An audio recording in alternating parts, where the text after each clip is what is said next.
ಈಗ ಅಸಲಿ ಟ್ರೆಕ್ಕಿಂಗ್ ಶುರು. ಸುತ್ತಲೂ ಫಾರೆಸ್ಟ್ ಇದೆ.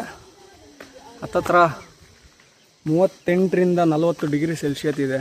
ಇಲ್ಲಿ ಬಿಸಿಲೇ ಗೊತ್ತಾಗ್ತಾ ಇಲ್ಲ, ಫುಲ್ಲು ನೆರಳು.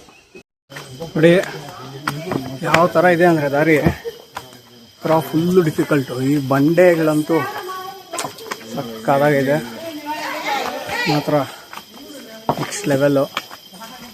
ನೋಡ್ಬೋದು ನೋಡಿ.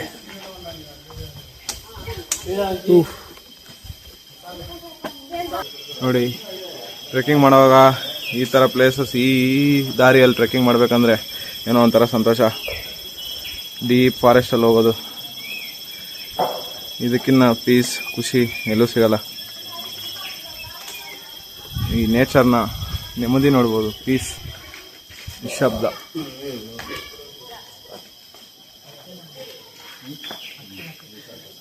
ಇದೆ ಇನ್ನು ಮಾನ್ಸೂನಲ್ಲಿ ಬಂದರೆ ಫುಲ್ ರಿವರ್ ಇರುತ್ತೆ. ರಿವರ್ ಕ್ರಾಸಿಂಗ್ ಇನ್ನೂ ಮಸ್ತಾಗಿರುತ್ತೆ ಮಾನ್ಸೂನಲ್ಲಿ. ಆದಷ್ಟು ನೀವು ಪ್ಲ್ಯಾನ್ ಮಾಡ್ಕೊಂಡ್ರೆ ಮಾನ್ಸೂನಲ್ಲಿ ಬರೋಕ್ಕೆ ನೋಡಿ, ಒಳ್ಳೆ ಎಕ್ಸ್ಪೀರಿಯೆನ್ಸು. ಹಾಯ್, ಇವ ಯಾರು? ಇವನು ಯಾರ್ಯಾರು ಬರ್ತಾರೋ ಮರ ಈ ಮನೆಯಾಗ? ಹೆಂಗ ಅನ್ಸ್ತು ಬ್ರೋ? ಫಾರ್ ಯು ಏನು ಹೆಂಗ ಅನ್ಸ್ತು? ನಮ್ಗೆ ಫುಲ್ ಚೆನ್ನಾಗಿದೆ. ಈಗ ಆಲ್ಮೋಸ್ಟ್ ಒಂದು 30% ಬಂದಿದ್ದೀವಿ. ಹೇಗ ಅನ್ಸ್ತಿದೆ? ನಮ್ಗೆ ನಾರ್ಮಲ್ ಆಗಿದೆ. ನಂದಿ ಬೆಟ್ಟನ ಸ್ವಲ್ಪ ಕಷ್ಟ ಆಗ್ತದೆ. ಇದೆಂಟ್ರ ಇದೆ? ಅರೆ ನೀ ಹಬ್ಬ. ಇವ್ರು ಯಾವತ್ತಿರೋ ಟ್ರ್ಯಾಕ್ ರೆಕಾರ್ಡ್ ಅಲ್ದಿ ಇಲ್ಸು. ಒಳ್ಳೆ ಇದು ಸೂಪರ್ ನಮ್ಮ ಎಕ್ಸ್ಪೀರಿಯನ್ಸ್ ಮಾತ್ರ ಸೂಪರ್ ಆಗೈತೆ. ಏನ್ ಹೇಳ್ಬೇಕಂದ್ರೆ ನಮ್ ಕರ್ನಾಟಕದಲ್ಲಿ ಎಲ್ಲೂ ನೋಡಿಲ್ಲ ಈ ತರ ಒಂದು ಟ್ರೆಕ್ಕಿಂಗ್ ಪ್ಲೇಸು. ಮತ್ತೆ ಬಂಡೆಗಳಿರೋ ವಿಶಿಷ್ಟ ರೀತಿ, ಅದು ಕೊರೆದಿರೋ ರೀತಿ ಆಗಿರ್ಬೋದು, ಆ ಕಲರ್ ಆಗಿರ್ಬೋದು, ಬಂಡೆ ನಮ್ಮ ಕಡೆ ಆ ಥರ ಇಲ್ಲ. ಮತ್ತೆ ಫಾಲ್ಸು ಈಗ ನಾವು ಬಂದಿರೋ ಟೈಮ್ ಸ್ವಲ್ಪ ತಪ್ಪು ಅನ್ಸುತ್ತೆ. ನಾವು ಆಲ್ಮೋಸ್ಟ್ ಸೆಪ್ಟೆಂಬರ್ ಅಕ್ಟೋಬರ್ ಟೈಮಲ್ಲಿ ಬಂದ್ಬಿಟ್ರೆ ನಾವು ಈಜುಡ್ಕೊಂಡೆ ಬರಬೇಕಾಗುತ್ತೆ. ಯಾಕಂದ್ರೆ ಫುಲ್ಲು ನದಿ ಹರಿತಾ ಇರುತ್ತೆ. ನದಿ ಎಲ್ಲ ನಾವು ದಾಟ್ಕೊಂಡು ಬರಬೇಕಾಗುತ್ತೆ. ಅದು ತುಂಬಾ ಅಡ್ವೆಂಚರಸ್ ಆಗಿರುತ್ತೆ. ಇದು ಈಗಲೂ ತುಂಬಾ ಸೂಪರ್ ಆಗಿದೆ, ಏನು ಕಡಿಮೆ ಅಂತೇನಿಲ್ಲ. 30% ಏನೋ ಕ್ಲಿಯರ್ ಮಾಡಿದೀವಿ. ಇನ್ನು ಮುಂದೆ ರಾಕ್ ಕ್ಲೈಂಬಿಂಗ್ ಇದೆ ಅಂತೆ. ಅತ್ತ ನಾವು ಮುಂದೆ ಹೋಗ್ತಾ ಹೋಗ್ತಾ ಗೊತ್ತಾಗುತ್ತೆ, ಇನ್ನು ಸೂಪರ್ ಆಗಿರುತ್ತೆ. ದೀಪಕ್, ನಿನ್ನ ಎಕ್ಸ್ಪೀರಿಯನ್ಸ್ ಹೆಂಗೆ ದೀಪಕ್? ಅಣ್ಣ ನನ್ನ ಕೈಲಾಯ್ತಾ ಇಲ್ಲ. ಅವ್ರಿಗೆ ಮಾತು ಬರಲ್ಲ, ಯಾಕಂದ್ರೆ ಅವ್ರ ಬೀಟ್ ಆಫ್ ಆಗಿದೆ. ಒಂದೇ ವರ್ಡ್ ಮಾತಾಡಂಗಿಲ್ಲ. ವೆಂಕಟೇಶ್, ನಿಮ್ಮ ಎಕ್ಸ್ಪೀರಿಯನ್ಸ್ ಹೆಂಗಿದೆ? ಆಸಮ್ ಬ್ರೋ, ಹಾ ಆಸಮ್. ಕಾಣಿಸ್ತಲ್ಲ ನೀವು? Feel awesome. ಅಸ್ಸಾಂ ಅಸ್ಸಾಂ ಅಲ್ಲಿ ಬಾವುಟ ಏನಾರು ಹಾರಾಡ್ತಿದೆ, ಕಾಣಿಸ್ತಿದೆ ಇಲ್ಲ ಗೊತ್ತಿಲ್ಲ ನಿಮ್ಗೆ ಕ್ಯಾಮ್ರಾದಲ್ಲಿ. ಅದೇ ನಾವು ಹೋಗ್ತಾ ಇರೋ ಉಗ್ರ ಸ್ತಂಭಂ. ಅಲ್ಲಿಂದಾನೇ ನರಸಿಂಹಸ್ವಾಮಿ ಉದ್ಭವ ಆಗಿದ್ದು, ಅಂದ್ರೆ ಆಚೆ ಬಂದಿದ್ದು. ಹಾ, ಬನ್ನಿ ಅಲ್ಲಿಗೆ ಹೋಗಿ ತೋರಿಸ್ತೀವಿ. ನಾವು ಬರ್ಬೇಕಾದ್ರೆ ಕೆಳಗಡೆ ದೇವಸ್ಥಾನದ ಹತ್ರ ಎಲ್ಲರೂ ಹೇಳಿದ್ರು ತುಂಬಾ ಬಿಸಿಲೈದೆ, ಲೋಕಲ್ ಅವ್ರು ಎಕ್ಕಾಗಲ್ಲ, ನೀವು ಎಕ್ಕಕ್ಕೆ ಹೋಗ್ಬೇಡ್ರಿ, ಯಾರು ಜನ ಇರಲ್ಲ ಅಂತ. ತುಂಬಾ ಜನ ಅವ್ರೆ. ಇನ್ನೊಂದು ಏನಂದ್ರೆ ಫಾರೆಸ್ಟ್ ಏರಿಯಾದಲ್ಲಿ ಬರ್ತಾ ಇರೋದ್ರಿಂದ ಅಷ್ಟೊಂದು ಬಿಸಿಲು ಗೊತ್ತಾಗ್ತಾ ಇಲ್ಲ. ಫುಲ್ಲು ನೆರಳು, ಫುಲ್ ಮರಗಳಿಂದ ಫುಲ್ ಕವರ್ ಆಗಿದೆ, ತಂಪಾಗಿದೆ. ಆಕ್ಚುಲಿ ನಮ್ ವೆಂಕಟೇಶ್ ಅವರೇ ಟ್ಯಾನ್ ಆಗ್ತಾ ಇಲ್ಲ ನೋಡಿ. ನೋಡಿ ಇಷ್ಟು ಕಪ್ಪಗಿದ್ರು, ನಾನೇ ಇನ್ನ ಕಪ್ಪು ಕಾಣಿಸ್ತಿಲ್ಲ. ಅಂದ್ರೆ ಬಿಸಿಲು ನಮ್ಗೆ ಅಷ್ಟು ಬೀಳ್ತಾ ಇಲ್ಲ ಇನ್ನ ಈ ಮರಗಳಿಂದ. ಇದ್ರಲ್ಲೇ ಅರ್ಥ ಮಾಡ್ಕೊಬೋದು. ಇವರೇನೋ ಇಲ್ಲದೆ ಎಲ್ಲ ಕೊಡ್ತಿದ್ದಾರೆ, ಅವ್ರು ಬರ್ಲ ಹೋಗ್ಬೇಡ್ರಿ, ಅವ್ರ ದೊಡ್ಡ ಎಕ್ಸ್ಪೀರಿಯನ್ಸ್ ಇರೋ guy. Every friends group there is one friend, like he will do some extra things like this. Thank you. Please tell in Oh, beautiful English. Come inside. No man's no son. Recent ಆಗಿ Mahavatar Narasimha film ನೀವು ನೋಡಿರ್ಬೋದು, ನಾವು ನೋಡಿದ್ವಿ. ಅದರಲ್ಲಿ climax ಅಲ್ಲಿ ಹಿರಣ್ಯಕಶಿಪುನ ಕಂಬದಿಂದ ಆಚೆ ಬಂದು ಸಾಯಿಸಿದ್ಮೇಲೆ ಅವ್ರಿದ್ದಿದ್ದ ಅರಮನೆ, ಆ ಜಾಗ ಎಲ್ಲ ಒಂಥರ ಕುಸ್ದು ಎಲ್ಲ ಬಿದ್ದೋಗುತ್ತೆ. ಆ ತರ ಫಿಲಮ್ ಅಲ್ಲಿ ತೋರಿಸೋರೆ. ನೋಡಿದ್ರೆ ನಿಮ್ಗೆ ಅದೇ ತರ ಅನ್ಸುತ್ತೆ. ಈ ಬೆಟ್ಟನೆಲ್ಲ ನೋಡಿದ್ರೇನಾ? ಎಲ್ಲ ಬಿದ್ದೋಗಿರೋ ಇದ್ರ ತರ ಕಾಣಿಸುತ್ತೆ. ಆಮೇಲೆ ಬರೋ ದಾರಿ ನಂಗೆ ಐತಲ್ಲ, ಎಲ್ಲ ಕಲ್ಲುಗಳು ಬಿದ್ದಿರೋದು ಅವೆಲ್ಲ ನೋಡಿ. ಇವನು ಬಿದ್ದೋತವನೆ ಕುಡಿದ್ಬಿಟ್ಟು. ನೀವು ನೋಡಿಲ್ಲ ಅಂದ್ರೆ ಇನ್ನೊಂದ್ಸಲಿ ಕ್ಲೈಮ್ಯಾಕ್ಸ್ ನೋಡಿ. ಇಲ್ಲಿ ದೀಪಕ್ ಅವ್ರು ಹೇಳ್ದಂಗೆ ಅಲ್ಲಿ ಆ ಬೆಟ್ಟ ನೋಡ್ಬೋದು, ಸ್ವಲ್ಪ ವಾಲ್ಕೊಂಡಿದ್ದಂಗೆ ಇದೆ, ಸ್ವಲ್ಪ ಬಿದ್ದೋಗಿರೋ ತರ. ಇಲ್ಲೆಲ್ಲ ತೋರ್ಸು ಅವ್ರು ದೀಪಕ್ ಅವ್ರು ಹೇಳ್ದಂಗೆ. ಅಂದ್ರೆ ಹಿರಣ್ಯಕಶಿಪು ಸತ್ತ ನಂತರ ಅರಮನೆ ಧ್ವಂಸ ಆಗಿ ಈ ತರ ಆಗಿರ್ಬೋದು ಅಂತ ನಮ್ಮ ಊಹೆ ಅಷ್ಟೇ. ಇನ್ನೊಂದ್ ಸ್ವಲ್ಪ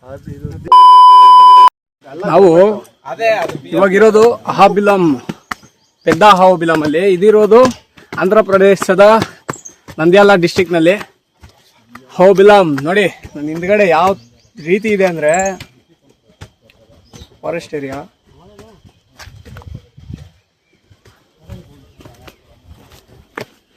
ಗೊತ್ತಾ ಈ ಒಂದು ಜರ್ನಿ ಜೈ ಬಾಲಯ್ಯ ಇಲ್ಲ ಅಂದ್ರೆ ಗೊತ್ತಲ್ವಾ ಅಣ್ಣ ಇನ್ನೊಂದ್ಸಲಿ ಜೈ ಬಾಲಯ್ಯ. ಜೈ ಬಾಲಯ್ಯ ಆಂಧ್ರ ಪಿಕ್ಸ್ ಜೈ ಬಾಲಯ್ಯ. ಜೈ ಬಾಲಯ್ಯ.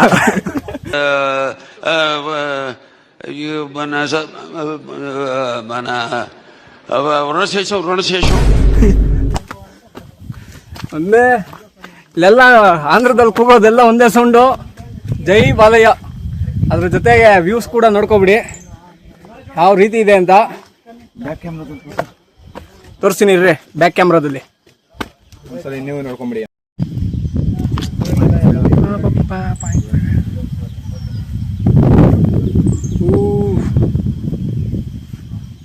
ಇದು ನಿಮ್ ಊಹೆಗೆ ಬಿಟ್ಬಿಡ್ತೀವಿ. ಈ ಬೇಸಿಗೆ ಕಾಲದಲ್ಲಿ ಈ ತರ ಇದೆ ಅಂದ್ರೆ ಇನ್ನ ಮಾನ್ಸೂನ್ ಅಲ್ಲಿ ಯಾವ ತರ ಇರ್ಬೋದು. ನೆಕ್ಸ್ಟ್ ಲೆವೆಲ್ ನಮ್ ದೀಪಕ್ ಅವ್ರು ನೋಡಿ ಆಲ್ರೆಡಿ ಮಾನ್ಸೂನ್ ಅಲ್ಲಿ ಅವ್ರೆ. ಇದೀವಿ ರಕ್ತಗುಂಡಂ ಹತ್ರ. ನರಸಿಂಹಸ್ವಾಮಿ ಕೈ ತೊಳೆದಂತ ಜಾಗ, ರಕ್ತನ ಕ್ಲೀನ್ ಮಾಡ್ಕೊಂಡಂತ ಜಾಗ. ಬನ್ನಿ, ಇಲ್ಲಿ ನೀವು ಫೋಟೋ ಕೂಡ ನೋಡಬಹುದು. ನರಸಿಂಹಸ್ವಾಮಿ ನೀರಲ್ಲಿ ಕೈ ತೊಳಿತಾ ಇರುವಂತ ರೂಪನ ಅವರೊಂದು ಡ್ರಾಯಿಂಗ್ ಅಲ್ಲಿ ಬರ್ದಿದ್ದಾರೆ. ಮತ್ತೆ ಇಲ್ಲಿ ಒಂದು ಬೋರ್ಡ್ ಹಾಕಿದ್ದಾರೆ, ರಕ್ತಗುಂಡಂ ಅಂತ. ಅಂದ್ರೆ ರಕ್ತದಿಂದ ಕೂಡಿರುವಂತ ಒಂದು ಗುಂಡಿ ಅಂತ. ಇಲ್ಲಿ ನೋಡ್ಬೋದು ನೀರಿದೆ ಒಳಗಡೆ. ಅದು ಈಗಲೂ ಕೂಡ ಕೆಂಪು ಬಣ್ಣದಲ್ಲೇ ಕಾಣುತ್ತೆ. ಅದಕ್ಕೋಸ್ಕರ ಇದನ್ನ ರಕ್ತಗುಂಡಂ ಅನ್ಸುತ್ತೆ. ಅವಾಗಿಂದ ಇದು ನೀರು ಬಿಳಿ ಆಗಿಲ್ಲ, ಆ ರಕ್ತ ಇನ್ನ ಹಂಗೆ ಇದೆ ಅಂತ ಒಂದು ನಂಬಿಕೆ. ಇದರಿಂದ ಇಲ್ಲೇ ಒಂದು ನರಸಿಂಹಸ್ವಾಮಿಯ ಇನ್ನೊಂದು ರೂಪ ಇದೆ, ಜ್ವಾಲಾ ನರಸಿಂಹಸ್ವಾಮಿ ಅಂತ. ಇದು ನರಸಿಂಹಸ್ವಾಮಿಯ ಉಗ್ರ ರೂಪಗಳಲ್ಲಿ ಇದು ಒಂದು ಜ್ವಾಲಾ ನರಸಿಂಹ ಅಂತ. ನವ ನರಸಿಂಹಗಳಲ್ಲಿ ಇದು ಒಂದು ಅವತಾರ, 9 ನರಸಿಂಹಸ್ವಾಮಿ ಅವತಾರಗಳಲ್ಲಿ. ಬನ್ನಿ. ఇది ఫస్ట్ టైమ్ ఫస్ట్ టైం ఎలా ఉందా నీ ఎక్స్పీరియన్స్? ఎట్లా మామూలుగా లేదు, పెద్ద అడవి, ఫారెస్ట్ ఏరియా, చాలా ఎక్సలెంట్. వాన టైంలో రావాలి కదా ఇక్కడ, సెప్టెంబర్ అక్టోబర్ టైంలో రావాలి. సీజన్ బారిస్ వర్షాకాలంలో రావాలి. మొత్తం మీకు వాటర్ ఫాల్ ఉంటది కదా, ఆ మధ్యలో సౌండ్ కి దీనికి మామూలుగా సూపర్ ఉంటది, మంచిగా ఉంటుంది. బెంగళూరు నుంచి వచ్చారు అన్నయ్య వాళ్ళు, మాకు ఇక్కడ పరిచయం అయ్యారు. సో బ్యూటిఫుల్ వెదర్, చాలా మంచిగా ఉంది టెంపుల్. ఇప్పుడే దర్శనం చేసుకున్నాము. ఇప్పుడు కిందికి వెళ్తున్నాము. అక్కడ పైన గజస్తంభం తాడుతోటి ఏమో కట్టి ఏమో ఉందంట. అక్కడికి వెళ్ళి చూసి ఒక 3 కిలోమీటర్ వరకు దాదాపుగా చాలా దూరం పైకి ప్రయాణించాము మేము. మీకు ఎలా అనిపించింది బ్రో? మాకు చాలా బ్యూటిఫుల్, చాలా ఎక్సలెంట్ అనిపించింది. మళ్ళీ సెప్టెంబర్ లో అక్టోబర్ లో టైం ఉంటే మళ్ళీ తప్పకుండా రావాలని కోరుకుంటున్నాము. చాలా మంచిగా ఉంది, చాలా పీస్ఫుల్, సూపర్ ఉంది టెంపుల్. ನೀವು ನೋಡ್ತೀರಾ ನೀರು ಬೀಳ್ತಿರೋದು. ಇಲ್ಲಿ ವರ್ಷದಲ್ಲಿ 365 ದಿನ ನೀರು ಬೀಳ್ತಾನೆ ಇರುತ್ತೆ. ಅಂದರೆ ಇದು ಮಳೆಗಾಲದಲ್ಲಿ, ಚಳಿಗಾಲದಲ್ಲಿ ಇನ್ನೂ ಫುಲ್ ಜಲಪಾತ ಥರ ಹರಿಯುತ್ತೆ. ಆದರೆ ಇದು ಬೇಸಿಗೆಗಾಲದಲ್ಲೂ ಈ ಥರ ನೀರು ಇನ್ನೂ ಬೀಳ್ತಿದೆ ಅಂದರೆ ಏನೋ ಒಂದು ಪವಾಡನೇ ಇದೆ ಇಲ್ಲಿ. ವರ್ಷ ಪೂರ್ತಿ ಇಲ್ಲಿ ನೀರು ಬರ್ತಾನೆ ಇರ್ತದೆ ಅಂದರೆ ಆಶ್ಚರ್ಯ ಸಂಗತಿ ಈ ಸಮ್ಮರ್ ಎಲ್ಲೂ. ನೋಡಿ, ಅವಾಗಿಂದ ಸ್ಟಾರ್ಟಿಂಗ್ ಇಂದ ಹೇಳ್ಕೊಂಡ್ ಬರ್ತಾ ಇದ್ವಿ. ಲಾಸ್ಟ್ ಅಲ್ಲಿ ರೋಪ್ ಟ್ರೆಕ್ಕಿಂಗ್ 2 ಕಿಲೋಮೀಟರ್ಸ್ ಇರುತ್ತೆ ಅಂತ. ಈಗಿಂದ ಸ್ಟಾರ್ಟ್, ಇವಾಗಿಂದ ಸ್ಟಾರ್ಟ್. ಈಗ ಅಸಲಿ ಟ್ರೆಕ್ಕಿಂಗ್ ಶುರು. ಇದೇನಾ ಉಗ್ರಸ್ತಂಭಂಗೆ ದಾರಿ? ಹೌದು, ರೋಪ್ ಟ್ರೆಕ್ಕಿಂಗ್ ನೋಡಿ.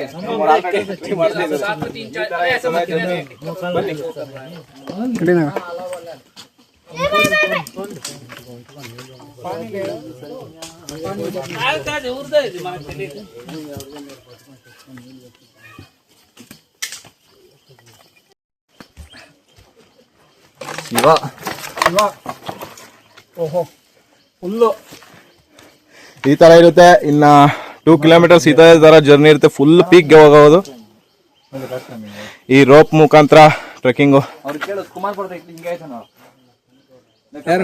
ಸ್ವಲ್ಪ ಕಾಲ್ ಸ್ಲಿಪ್ ಆದ್ರೂ ಕೆಳಗೆ ಹೊರಟೋತೀವಿ, ಅದಕ್ಕೆ ರೋಪ್ ಹಾಕಿದ್ದಾರೆ. ಕುಮಾರ್ ಪರ್ವತ ಇಷ್ಟೊಂದು ಈಸಿಯಾಗಿ ಕಾಲಿಕ್ಕಾದ ಜಾಗ ಇಲ್ಲ, ಫುಲ್ಲು ಸ್ಲೋಪು.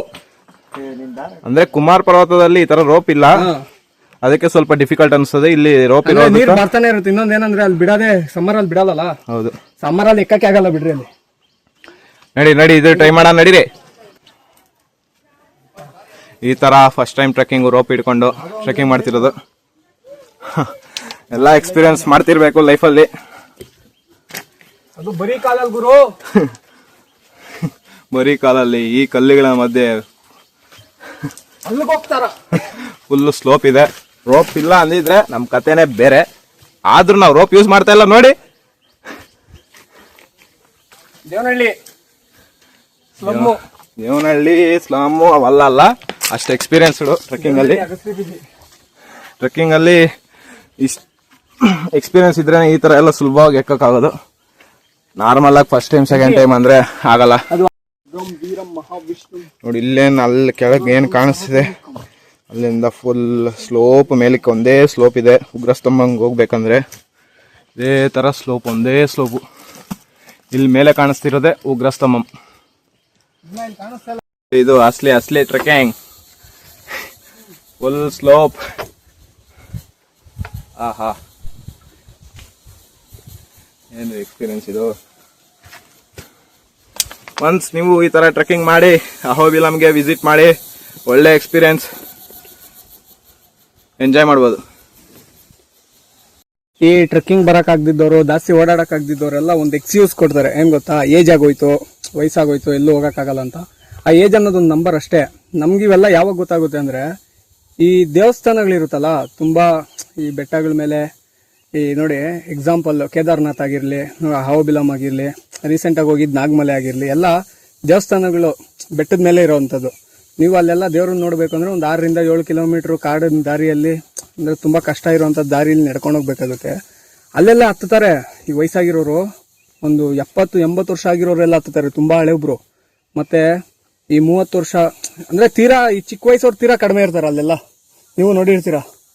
ಆಕ್ಚುಲಿ ವಯಸ್ಸಾಗಿರೋರೇ ಜಾಸ್ತಿ. ಏನಂದ್ರೆ ದೇವ್ರ ಮೇಲಿನ ಭಕ್ತಿ ಅನ್ಬೋದು, ಇಲ್ಲ ಭಯ ಅನ್ಬೋದು, ಗೊತ್ತಿಲ್ಲ. ಒಟ್ನಲ್ಲಿ ಅದೊಂಥರ ಫಿಸಿಕಲಿ ಫಿಟ್ನೆಸ್, ಅದೊಂಥರ ಆರೋಗ್ಯಕ್ಕೆ ಒಳ್ಳೇದು. ಅದ್ರ ಜೊತೆಗೆ ಮನಸ್ಸಿಗೆ ದೇವ್ರನ್ನ ನೋಡಿದೆ ಅನ್ನೋ ಒಂದು ನೆಮ್ಮದಿ. ಆದ್ರೂ ಏಜ್ ಅನ್ನೋದು ಮ್ಯಾಟ್ರೇ ಅಲ್ಲ ನೋಡಿ. ಈಗೇನು ನೋಡ್ತಿದ್ದೀರಾ, ಇವ್ರಿಗೇನಿಲ್ಲ ಅಂದರೂ 65+ ಪಕ್ಕ ಆಗಿರುತ್ತೆ. ಆದರೂ ಅವ್ರ ಭಕ್ತಿ ಮುಂದೆ ಏಜು ಮ್ಯಾಟ್ರೇ ಅಲ್ಲ. ಅವರ ಧೈರ್ಯಕ್ಕೆ ಮೆಚ್ಚಬೇಕು, ಅವ್ರ ಸಾಹಸಕ್ಕೆ ಮೆಚ್ಚಬೇಕು. ನೀವೇ ನೋಡ್ತಿದ್ದೀರಾ ಅವ್ರು ಎಷ್ಟು ಕಷ್ಟಪಟ್ಟು ಆಡ್ತಿದ್ದಾರೆ. Great great sir. ನೋಡಿ ಗುರುವೆ ಯಾವ ಥರ ಇದೆ. ಓಡೋಕ್ಕೆ ಒಂಥರ ಆಶ್ಚರ್ಯ, ಇನ್ನು ಹತ್ತೋಕೆ ಯಾವ ಥರ ಎಕ್ಸೈಟ್ಮೆಂಟ್ ಇರಲ್ಲ, ಯಾವ ಥರ ಅಡ್ವೆಂಚರ್ ಆಗಿರಲ್ಲ. ಬನ್ನಿ.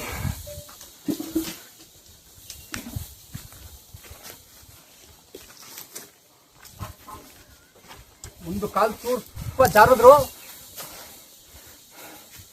ಇಲ್ಲಿ ರೋಪ್ಸು ಕೂಡ ಇಲ್ಲ, ಹಂಗೆ ಹತ್ತಬೇಕು. ಎಷ್ಟು ಕಷ್ಟ ಇದೆ ಅಂತ ನೀವೇ ನೋಡ್ತಾ ಇದ್ದೀರಾ. ತುಂಬಾ ಎಕ್ಸ್ಪೀರಿಯನ್ಸ್ ಇರುವಂತ ದೀಪಕ್ ಅವರೇ ಜಾರ್ತವ್ರಲ್ಲಿ. ನಾವು ತುಂಬ ಟ್ರೆಕ್ಕಿಂಗ್ ಮಾಡಿದ್ದೀರಿ, ಆದರೆ ಇಷ್ಟು ಸ್ಲೋಪ್ ಇರೋ ಟ್ರೆಕ್ಕಿಂಗ್ ಫಸ್ಟ್ ಟೈಮು.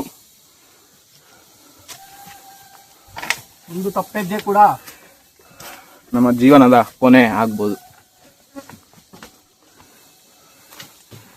ಅದಕ್ಕೆ ನೋಡ್ಕೊಂಡು ಹೆಜ್ಜೆ ಹಾಕಬೇಕು.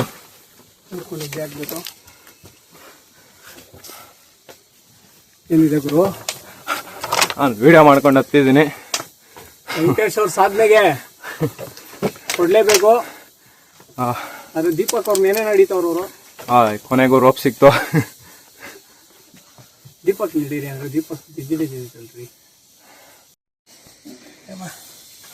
ಯಾವ ಥರ ಡಿಫಿಕಲ್ಟ್ ಇದೆ ಅಂತ ನೀವೇ ನೋಡ್ಬೋದು.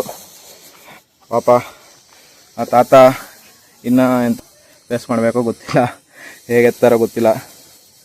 Devotion matter bro, devotion matters here. ಭಕ್ತಿ ಇದ್ರೆ ಏನಾದರೂ ಆಗುತ್ತೆ ಅನ್ನೋದಕ್ಕೆ ಕಾರಣ ಇದೆ. ಭಕ್ತಿಯೇ ಮಾರ್ಗ, ಮನಸ್ಸಿದ್ದಾರೆ ಮಾರ್ಗ ಅಲ್ಲ. ಹಾಂ, ಮನಸ್ಸಾಗಬೇಕು ಅಂದ್ರೆ ಭಕ್ತಿ ಇರಬೇಕು. ಹೌದು, ಇಂಡಿಯನ್ಸ್ಗೆ ಮನಸ್ಸಿದ್ದಾರೆ ಮಾರ್ಗ ಅಲ್ಲ, ಭಕ್ತಿ ಇದ್ದಾರೇನೆ ಮಾರ್ಗ. ಇದಕ್ಕೆ ಇನ್ನೊಂದು ಆಲ್ಟರ್ನೇಟ್ ದಾರಿ ಇದೆ, ಅದು ಸ್ವಲ್ಪ ಸುಲಭ. ಆದರೆ ನಾವು ಟ್ರೈ ಮಾಡಿದ್ದು ತುಂಬ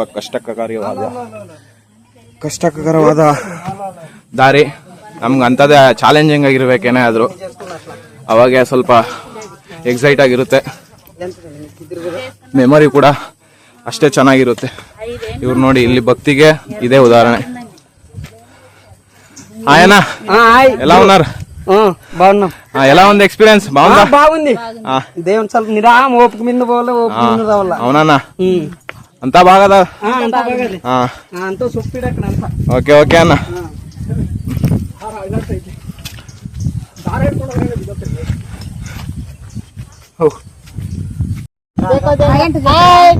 హాయ్ హాయ్ పాప, ఎలా ఉన్నావు? Super super. హాయ్ మా నుంచి. ఓకే, థ్యాంక్స్ అన్న. Thank you thank you.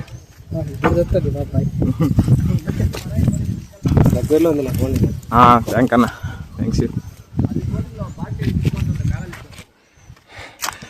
ಈ ಉಗ್ರ ಸ್ತಂಭ ಇನ್ನ ಮೇಲೆ ಹೋಗ್ಬೇಕು. ಅಲ್ಲೇನು ಕಾಣಿಸ್ತಿದೆ ಇದನ್ನ ಟಾಪ್, ಇನ್ನು ಹೋಗ್ಬೇಕು. ಹೋಗಿ ತೋರಿಸ್ತೀವಿ ಅಲ್ಲಿಂದ ಹೇಗಿರುತ್ತೆ ಅಂತ. ವೆಯ್ಟ್ ಮಾಡಿ. ನೋಡ್ಬೋದು, ಇನ್ನು ರೋಪಲ್ಲಿ ಇನ್ನೂ ಸಾಹಸ ಇದೆ ಮಾಡೋದು. ಆದರೆ ಈ ವ್ಯೂ ನೋಡಾದ್ಮೇಲೆ ಅದೇನು ಮ್ಯಾಟ್ರೇ ಅಲ್ಲ, ಆರಾಮಾಗಿ ಹೋಗ್ಬೋದು ಅಂತ ಇವೇನೇ ಹೇಳುತ್ತೆ.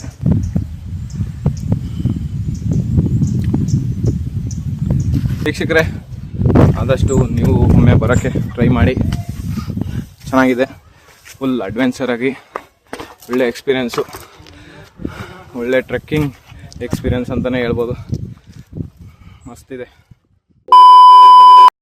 ಸ್ಥಳೀಯರು ಅವಾಗಲೇ ಹೇಳಿದ್ರು ತುಂಬ ಕಷ್ಟವಾಗಿರುತ್ತೆ, ಹತ್ತೋದು ಕಷ್ಟ ಅಂತ. ನಾವು ಏನು ಬಿಡು ಏನಿರೋ ಅಂದ್ಕೊಂಡಿದ್ವಿ. ಆದರೆ ಇಷ್ಟು ಹತ್ಕೊಂಡು ಬಂದಾಗ ಗೊತ್ತಾಯಿತು ಅವ್ರು ಹೇಳಿದ ನಿಜನೇ ಅಂತ. ಆದರೂ ನಾವು ಟ್ರೈ ಮಾಡೋದು ಬಿಟ್ಟಿಲ್ಲ, ಫುಲ್ ಕಂಪ್ಲೀಟ್ ಮಾಡ್ತೀವಿ. ಹೆಂಗಿನ ಎಷ್ಟು ದೂರ ಐತೆ? 100 ಮೀಟ್ರು. 100 ಮೀಟ್ರು? ಅಂಕೆನ ಇನ್ನೂ ಜಾಸ್ತಿ ಐತೆ ಅನ್ಸ್ತಾ ಇದಪ್ಪ.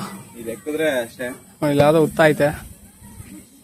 ಈ ನಾಮ, ಈ ಉತ್ತ, ಈ ಪೂಜೆಗಳು ನೋಡಿದ್ರೆ ಗೊತ್ತಾಗುತ್ತೆ ನಾವು ಆಲ್ರೆಡಿ ಪೀಕ್ ರೀಚ್ ಆಗಿದ್ದೀವಿ ಅಂತ. ಪೀಕ್ ರೀಚ್ ಆಗಿದ್ದೀವಿ, ಇದರಿಂದ ಗೊತ್ತಾಗುತ್ತೆ ಈ ಉತ್ತದಲ್ಲಿ ಏನೂ ಇಲ್ಲ ಅಂತ. ಇನ್ನೊಂದೇನಂದ್ರೆ ಆಲ್ಮೋಸ್ಟ್ ಕುರಿಗಳು ಅಂತ ಗೊತ್ತಾಗ್ಬಿಡುತ್ತೆ ಈಸಿಯಾಗಿ. ಹಿಂಗ ಅರ್ಶನ ಕುಂಕುಮ ಇಟ್ಟಿದ್ರೆ ಗೊತ್ತಾಗ್ಬಿಡುತ್ತೆ. ನಾಗ ನೀನ್ ಹಿಂದೆ ಇರೋ ನೀನು. ಕುರಿಗಳ ನಾಯಕ,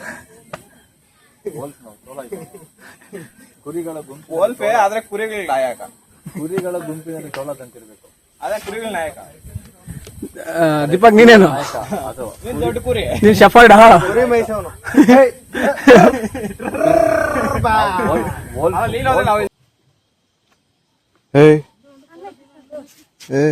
ಗುರು ಅಲ್ಲೋಗೋ ದಾರಿ ನೋಡಬೇಕು ಇನ್ನು ಯಾವ ಥರ ಇದೆ ಅಂತ. ನೋಡಿ ಅಲ್ಲಿ ನಮ್ಮ ದೀಪಕ್ ಮತ್ತೆ ನಾಗೇಶ್ವರ್ ಕೂತಿದ್ದಾರೆ ನೋಡಿ, ಅದೇ ಉಗ್ರ ಸ್ತಂಭ. ದೀಪಕ್, ಅಲ್ಲಿಂದಾನೇ ನರಸಿಂಹಸ್ವಾಮಿ ಕಂಬ ಸೀಳ್ಕೊಂಡು ಹೊರಗಡೆ ಬಂದಿದ್ದು ಅಂತ ನಂಬಿಕೆ. ಅದನ್ನೇ ಇವಾಗ ಉಗ್ರ ಸ್ತಂಭ ಅಂತ ಕರೀತಾರೆ. ನೋಡಿ ಹೇಗಿದೆ ಅಂತ.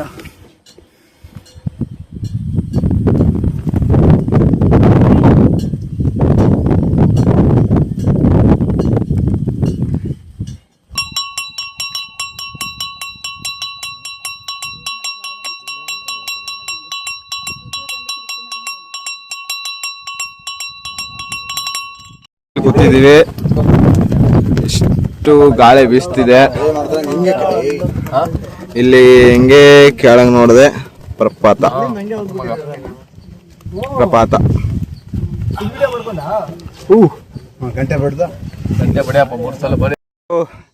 ಯಾರೋ ಒಂದು ಗೊತ್ತಾಯ್ತಾ? ಆಗ್ಲೇ ಕೆಳಗಿದ್ದಾಗ ತೋರಿಸೋದಲ್ಲ, ತುಂಬಾ ವಯಸ್ಸಾದವರು ಕಷ್ಟಪಟ್ಟು ಬರ್ತಿದ್ದಾರೆ. ಏಜು ಮ್ಯಾಟ್ರ್ ಆಗಲ್ಲ, ಭಕ್ತಿ ಮ್ಯಾಟ್ರು. ನಾವು ಎಷ್ಟು ಕಷ್ಟಪಟ್ಟು ಬಂದರೋ ಅದೇ ಥರ ಅವರು ಕಷ್ಟಪಟ್ಟು ಈ ಏಜಲ್ಲಿ ಬಂದಿದ್ದಾರೆ. Hats off. ಗ್ರೇಟ್ ತಾತ. ಹಾಯ್. ನಾವಿವಾಗಿದ್ದೀರಿ ಉಗ್ರ ಸ್ತಂಭ ಹತ್ರ. ನೀವು ನೋಡ್ತಾ ಇರ್ಬೋದು, ಇದೇ ಉಗ್ರ ಸ್ತಂಭ. ಆ್ಯಕ್ಚುಲಿ ಉಗ್ರ ಸ್ತಂಭ ಸ್ಟೋರಿ ಏನು ಅಂದರೆ, ನರಸಿಂಹಸ್ವಾಮಿ ಹಿರಣ್ಯಕಶ್ಯಪನ ಸಂಹಾರ ಮಾಡೋಕ್ಕೋಸ್ಕರ ಕಂಬ ಸೀಳ್ಕೊಂಡು ಹೊರ ಬಂದರು ಅಂತ ಎಲ್ಲರಿಗೂ ಗೊತ್ತು. ಆ ಕಂಬ ಯಾವುದು ಅಂದರೆ ಇದೆ. ಎಲ್ಲರಿಗೂ ಸ್ಟೋರಿ ಗೊತ್ತಿರುತ್ತೆ. ಪುರಾಣಗಳ ಪ್ರಕಾರ ಹಿರಣ್ಯಕಶ್ಯಪ ಅಂತ ಒಬ್ಬ ರಾಕ್ಷಸ ಇರ್ತಾನೆ. ಅವನೊಂದು ವರ ತಗೊಂತಾನೆ ಬ್ರಹ್ಮನ್ನ ತಪಸ್ ಮಾಡಿಬಿಟ್ಟು. ಏನು ಅಂತ ಅಂದರೆ, ಅವನಿಗೆ ಸಂಜೆನೂ ಸಾವು ಬರಬಾರ್ದು, ಹಗಲಲ್ಲೂ ಸಾವು ಬರಬಾರ್ದು. ಅದೇ ರೀತಿ ಯಾವುದೇ ಪ್ರಾಣಿಯಿಂದ, ಪಕ್ಷಿಯಿಂದ ಆಗಲಿ ಅಥವಾ ಮನುಷ್ಯನಿಂದನೂ ಸಾವು ಬರಬಾರ್ದು. ಮತ್ತು ಯಾವುದೇ ಆಯುಧಗಳಿಂದನೂ ಅವನಿಗೆ ಸಾವು ಬರಬಾರ್ದು. ಅದಕ್ಕೋಸ್ಕರ ಅವನು ಏನು ಅನ್ಕೊತಾನೆ, ಅವನಿಗೆ ಸಾವೇ ಇಲ್ಲ ಅಂತ ಒಂದು ಅಹಂ ಬಂದ್ಬಿಟ್ಟು ಫುಲ್ಲು ಎಲ್ಲರಿಗೂ ತೊಂದರೆ ಕೊಡೋಕೆ ಸ್ಟಾರ್ಟ್ ಮಾಡಿಬಿಡ್ತಾನೆ. ಅವನಿಗೂ ಒಂದು ಲಿಮಿಟ್ ಅಂತ ಇರುತ್ತಲ್ಲ, ತುಂಬ ಅವನ ಪಾಪದ ತೊಡ ತುಂಬಿದಾದ್ಮೇಲೆ ಅವನಿಗೊಂದು ಮಗ ಹುಡ್ತಾನೆ, ಅವನೇ ಪ್ರಹ್ಲಾದ. ಅವನು ತುಂಬ ಹರಿಭಕ್ತ. ಇವಾಗ ಹರಿಭಕ್ತರಲ್ಲೇ ಸರ್ವಶ್ರೇಷ್ಠರು ಯಾರು ಅಂದರೆ ಪ್ರಹ್ಲಾದ ಅಂತಲೇ ಹೇಳ್ಬೋದು. ಯಾಕೆಂದರೆ ಒಬ್ಬ ಭಕ್ತನ ಮಾತು ಸುಳ್ಳಾಗಬಾರ್ದು ಅಂತ ಸಾಕ್ಷಾತ್ ಶ್ರೀಮನ್ ನಾರಾಯಣನೇ ಕಂಬ ಸೀಳ್ಕೊಂಡು ಹೊರ ಬರ್ತಾನೆ. ಯಾಕಂದರೆ ಅವರ ಪ್ರಹ್ಲಾದನ ಅವ್ರ ತಂದೆ ಕೇಳ್ತಾನೆ, ನೀವು ಹರಿ ಎಲ್ಲಿದ್ದಾನೆ ಅಂತ. ಮಗ ಹೇಳ್ತಾನೆ ಎಲ್ಲ ಕಡೆನೂ ಇದ್ದಾನೆ ಅಂತ. ಅವಾಗ ಒಂದು ಇದೇ ಕಂಬನ ತೋರಿಸ್ಬಿಟ್ಟು ಕೇಳ್ತಾರೆ ಹಿರಣ್ಯಕಶಿಪು, ಈ ಕಂಬದಲ್ಲಿ ಇದ್ದಾನ ನಿಮ್ಮ ಹರಿ ಅಂತ. ಬೇಕಾದ್ರೆ ಇದ್ದಾನೆ ಅಂತ ಹೇಳ್ತಾನೆ. ಅದನ್ನ ಪರೀಕ್ಷೆ ಮಾಡೋಕ್ಕೋಸ್ಕರ ಹಿರಣ್ಯಕಶಿಪು ಆ ಕಂಬನ ಸೀಳ್ತಾನೆ. ಅವಾಗ ಭಕ್ತನ ಮಾತು ಸುಳ್ಳಾಗಬಾರ್ದು ಅಂತ ಇರ್ಬೋದು, ಇಲ್ಲ ಅವನ ಸಂಹಾರಕ್ಕೋಸ್ಕರನೇ ಆಗಿರ್ಬೋದು, ಆ ಕಂಬನ ಸೀಳ್ಕೊಂಡು ಹಿರಣ್ಯಕಶಿಪುನ ಸಂಹಾರ ಮಾಡೋಕ್ಕೋಸ್ಕರ ನರಸಿಂಹಸ್ವಾಮಿನೇ ಅವತಾರ ಎತ್ಕೊಂಡ್ ಬರ್ತಾರೆ. ವಿಷ್ಣುವಿನ ದಶಾವತಾರದಲ್ಲೇ ಅತ್ಯಂತ ಉಗ್ರ ರೂಪ ಆಗಿರುತ್ತೆ ನರಸಿಂಹಸ್ವಾಮಿ. ಇದೇ ಜಾಗದಲ್ಲಿ ಹಿರಣ್ಯಕಶಿಪುವಿನ ಸಂಹಾರ ಆಗುತ್ತೆ. ಸಂಹಾರ ಆದ ನಂತರ ಕೆಳಗಡೆ ಯಾವ್ದದು ರಕ್ತಗುಂಡಂ ಅಂತ ಇದೆ. ಅದೇ ಜಾಗದಲ್ಲಿ ಆ ರಕ್ತ ಸಿಕ್ತವಾದಂಥ ಕೈಯನ್ನು ಕೂಡ ತೊಳೆದಂಥ ಜಾಗ ಇದೆ. ಅತ್ಯಂತ ಹಿಂದೂಗಳ ಶೈವರಲ್ಲಿ ಅತ್ಯಂತ ಪುಣ್ಯಕ್ಷೇತ್ರ ಇದು ಅಹೋಬಿಲಂ ಅಂತ. ಆದರೆ ನೀವು ಒಂದು ಟೈಮ್ ವಿಸಿಟ್ ಮಾಡಿ, ತುಂಬ ಚೆನ್ನಾಗಿದೆ ಮತ್ತು ತುಂಬ ಅಡ್ವೆಂಚರಸ್ ಆಗಿದೆ. ಇಲ್ಲಿಗೆ ಬರೋದು ಅಷ್ಟೊಂದು ಈಸಿ ಅಂತೂ ಅಲ್ಲ. ಬೆಟ್ಟರು ಈ ಅಕ್ಟೋಬರಿಂದ ಈ ಜನವರಿ ಒಳಗಡೆ ಬಂದರೆ ತುಂಬ ಚೆನ್ನಾಗಿರುತ್ತೆ. ಯಾಕಂದರೆ ಅಡ್ವೆಂಚರ್ ತುಂಬ ಯಾರು ಇಷ್ಟಪಡ್ತಾರೋ ಅವ್ರು ಬನ್ನಿ. ತುಂಬ ಚೆನ್ನಾಗಿದೆ. ಭಕ್ತಿಯಿಂದ ಕೂಡಿರುವಂಥ ಒಂದು ಅಡ್ವೆಂಚರಸ್ ಟ್ರೆಕ್ ಮಾಡಬೇಕು ಅಂದರೆ ಅಹೋಬಿಲಂ ಬೆಸ್ಟು. ಆದರೆ ಅಕ್ಟೋಬರಿಂದ ಜನವರಿ ಒಳಗಡೆ ಬನ್ನಿ. ಪೋಸ್ಟ್ ಮಾನ್ಸೂನ್, ಮಾನ್ಸೂನಲ್ಲೂ ಬರಬೇಡಿ, ಪ್ರೀ ಮಾನ್ಸೂನ್ ಬರಬೇಡಿ, ಪೋಸ್ಟ್ ಮಾನ್ಸೂನ್ ತುಂಬ ಚೆನ್ನಾಗಿದೆ. ಒಂದೊಳ್ಳೆ ಜರ್ನಿ, ಒಳ್ಳೆ ಎಕ್ಸ್ಪೀರಿಯನ್ಸ್ ಅಷ್ಟೇ. ಇಲ್ಲಿಗೆ ನಮ್ಮ ಅಹೋಬಿಲಂ ವಿಡಿಯೋದ ಎಲ್ಲ ಮುಕ್ತಾಯ. ಇಲ್ಲಿಗೆ ನರಸಿಂಹಸ್ವಾಮಿ ನಮ್ಮ ಎಲ್ಲರಿಗೂ ಒಳ್ಳೇದು ಮಾಡಲಿ ಅಂತ ಕೇಳ್ಕೊಂತ ನಮ್ಮ ವಿಡಿಯೋನ ಇಲ್ಲಿಗೆ ಎಂಡ್ ಮಾಡ್ತಾ ಇದ್ದೀವಿ.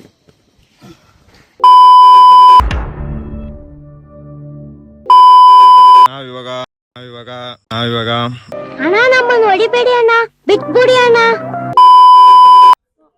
Hi friends, welcome to ಅರೌಂಡರ್ಸ್. ಇವತ್ತಿನ ಟ್ರಾವೆಲ್ ಸ್ಟೋರಿ ಬಂದು ಅಹೋಬಿಲಂ.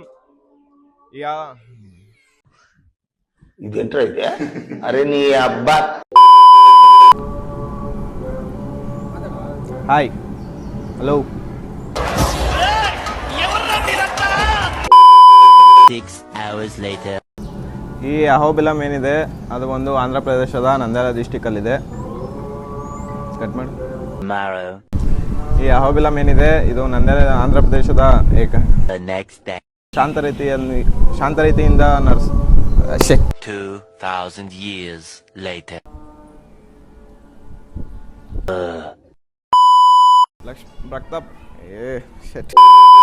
ವರದ ಯಾಕೆ ಇದನ್ನ ಪ್ರಹ್ಲಾದ ವರದ ನೀನ್ ಈ ತರ ಅಂತ ಬಿಕ್ಕಳ್ತಾ ಇದ್ರೆ ನನಗೆ ಅಂತ ತಿಕ್ಕಲಿ ಹಿಡಿಯುತ್ತೆ. ಮತ್ತೆ ಭೇಟಿಯಾಗೋಣ. ನಮಸ್ಕಾರ.